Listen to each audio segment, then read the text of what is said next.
मित्रांनो, Angelina Jolie असू द्या, ऐश्वर्या राय बच्चन असू द्या किंवा ऋतिक रोशनची बायको असू द्या सुजैन खान, आज हे सगळेच दिसायला सुंदर आहेत, त्यांच्याकडे ती बँक बॅलन्स आहे, पैसा आहे, सगळं आहे. पण मित्रांनो, ज्या गोष्टीला आपण म्हणतो ना की नातं, प्रेम, आपुलकी, जीवाभावाचं नातं नाहीच.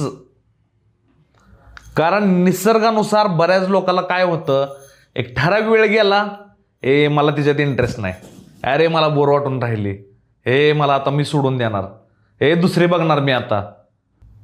हा जो पण असं करतो ना मित्रांनो, एकतर तो बुद्धीत पागल आहे किंवा त्याला आणखीन आयुष्यात असा अनुभव आला नाही तर काय.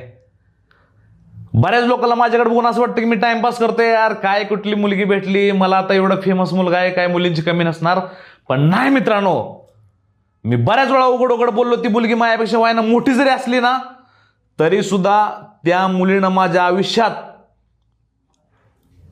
असे एक अंधाराच्या टायमाला ती आली ना, जणू काही ती एक बॅटरी घेऊन आली छोटीशी.